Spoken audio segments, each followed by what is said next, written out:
Well, hello. Today we're going to be talking about lilacs because it is mid-spring here, and that's when the lilacs start blooming.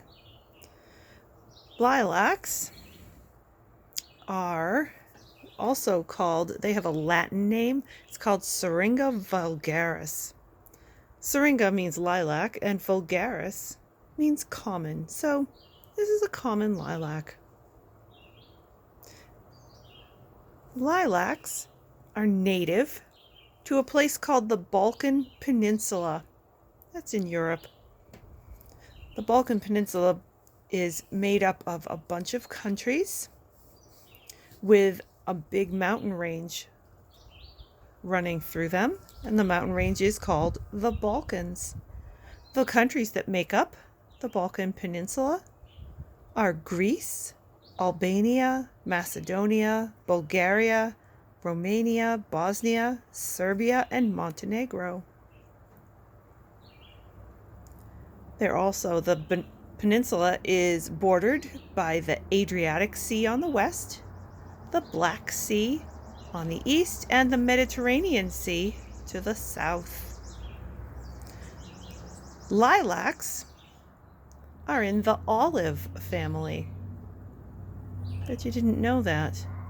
Lilacs are related to olive trees. Lilacs are a shrub or small tree that is deciduous. That means that it drops its leaves in the winter when it goes dormant, or it's sleeping, it's having a rest, not growing. The leaves are heart-shaped. Let me see if I can find one to show you. They are heart-shaped, like that. There's another one down here. It's really big. Yep. Oh, there it is. See? They're a little heart-shaped. The flowers, when they're closed up, they look like this. This whole cone is not just one flower, but many, many little flowers. They're closed up like this. These are 3 different varieties or cultivars. This one's a nice dark. When it opens up, it'll be dark, dark purple. And we have a white one. See, this is one of the flowers that's opened. It has 4 petals. A little center part. And they open up. They smell very good.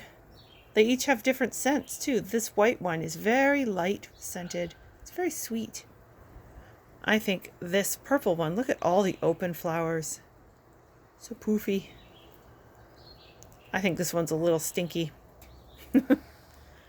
We'll have to wait and see what this one smells like.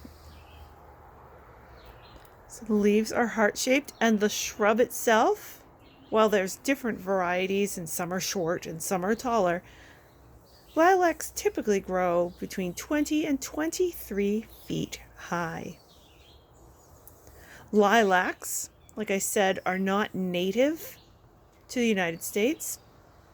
They are from the Balkan Peninsula. So they started there, and they were introduced to European gardeners in the 16th century, which is the 1500s. And then they were introduced or brought to the American colonies. So we weren't even a country. We were just the colonies still in the 18th century, which is the 1700s. In fact, the first lilacs imported to this country came from England in 1750 to Portsmouth, New Hampshire. And they were planted at the home of our very first governor of New Hampshire, Governor Benning Wentworth. So that's where they started. As you may know, lilac, especially the purple lilac, is New Hampshire's state flower. It was adopted as New Hampshire's state flower in 1919. And you might wonder, why did they choose a lilac? Well, It's because it's strong and sturdy and can handle different types of weather, like the people of the Granite State. Strong and resilient. And the Granite State is New Hampshire. Rochester, New Hampshire is sometimes called the Lilac City. And there are an awful lot of lilacs growing there. Nobody really knows why it's called the Lilac City or who first started calling it that. They're not sure if it was because a lot of lilacs grow there, or if a lot of lilacs grow there because somebody decided to call Rochester, New Hampshire, the Lilac City, and so everybody planted a lot of lilacs. You can certainly research that at the Rochester Historical Society. They have a nice website where you can learn information about the Lilac City and the history. And that, my friends, is our little study on the common lilac. Thanks for joining us today. Bye.